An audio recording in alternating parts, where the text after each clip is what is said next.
All right, we're high up on a hill. And I always say this, when you look at these houses up on the hills, they have water problems too. Why do we know this? Because we're the guys that come out and fix all the water problems. So we have plenty of elevation, but look what we have. The drainage is supposed to come this way. So a lot of times it's just what we do and what we build that slows the water down. So now you got to get the water through this little bottleneck. Well, the only way that's going to happen is if you pipe it, because that's just asking too much of water. Now when you get back here, you got good slope this way, you got good slope this way. So we want to catch all the water. It's really wet in here, it's really wet through here, so we run another French drain there, and then it gets pretty flat right behind the house. So we got a trench here, we got a trench here. I'm going to show you everything. The guys ran a little finger up in there, got a branch off the trunk line. All right, so we had some of our winter pipe left. Well, you can see the frost. See the frost? So even though we got some sun, don't let that fool you. We've been cold. It's been a real cold spring. So we're using the rest of that winter pipe up, and then we're going right into our, normal summer pipe, the 8-slot royal blue that you guys know. So you see how the guys put these cleanouts on? They put a not quite a 90 with a turf restrictor plate and a solid cover. And then instead of having 2 of those in the lawn, it's not needed. You did need to put a riser on there. It's also a riser underneath the not quite a 90. Those risers give you 2 inches of lift. That way you get your plate to grade. Now you see how this is filled up with water? See how that already filled up with water?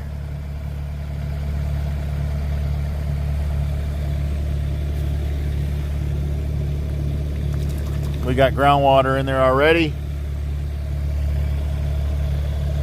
Now we got to dig the main once we put in all the stone. So we're working our way out of this yard. What the guys did here, this is extremely smart. They're going to be driving in and out a lot to haul all this dirt out, and now to bring in all the stone that's needed. So they didn't dig the trench down the side. It's the only way in and out of this yard.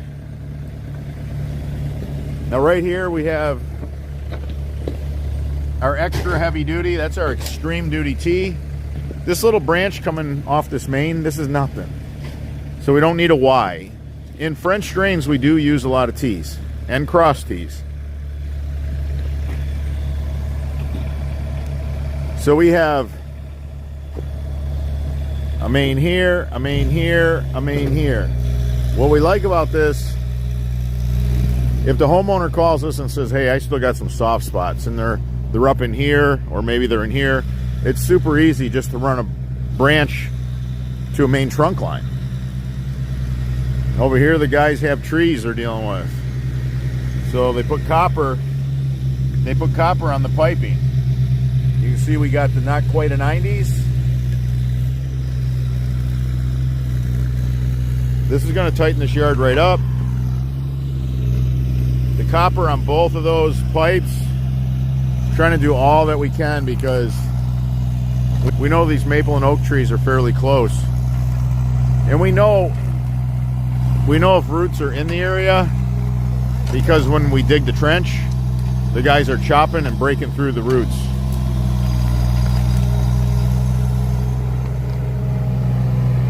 So yeah, we're gonna need copper sulfate, copper. That's what the guys did over here, because they had a lot of roots.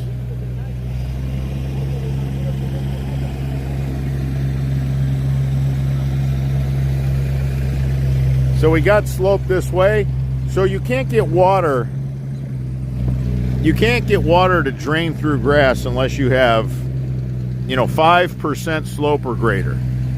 And that's asking a lot. Most people don't have that in their yard. They don't have 5% or greater slope. So trying to get the water through this grass is very difficult. Now we're going to grab up that water because it can soak right down into our system. Our system's going to grab it up. There's a big vein of stone running right up through the yard in several locations. Water's just going to fill the voids between the stone, the pipe being the biggest void.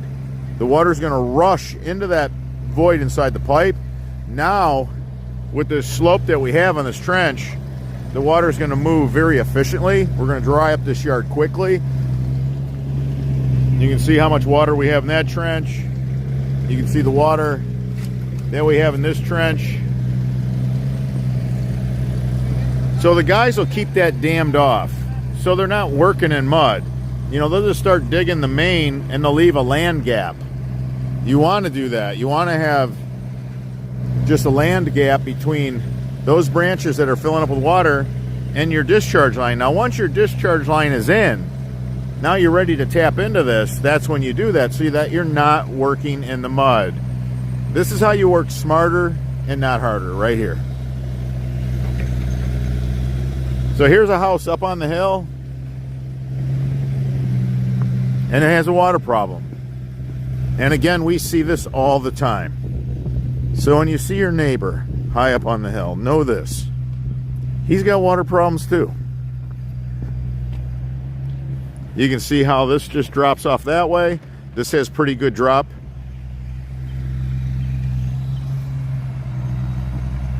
When you build a house on any piece of property, they have to bulldoze a building envelope. It has to be a flat enough area to build a house. So the yard's going to take all kinds of shape when you do that. And you have to have a usable yard. You know, you can't have a yard on 10% slope, or you're not going to be able to set up a swing set. So right here, we're pretty flat. But as soon as we get past this point, we just break. I mean, we just break hard. So we're going to be deep through here. We're going to be really deep through here. And once we get to about here, we're breaking hard. We're breaking really hard. We're going to have to use copper sulfate. We're going to have to use copper fabric, copper sock, everything. We're going to throw everything at it because these trees, the whole length of the discharge line, are going to be a problem. Now, by using multiple pipes, we gain so much void. You can see all the shadows. You want to use round rock versus crushed stone because it doesn't compact. You end up with a lot of void and it moves a lot of water. Now, by using multiple pipes, we create more void, more airspace than you can get with stone. You start to get, to 2-inch stone, and it's like walking on golf balls. So we like to use this 3/4 stone because it's easy on the feet. You can't detect it's there. It has enough void to really, really move water. And this is going to move a lot of air, so the system dries out quickly. We don't want the system to always be saturated because tree roots love that. If you can dry your trench out, you can keep the tree roots out. There's a section of the pipe removed. The reason why we have a section of the pipe removed, we want to be able to have a large enough inlet to where if minerals in the water start to build up, these inlets will be compromised if they're smaller, and they'll end up plugged.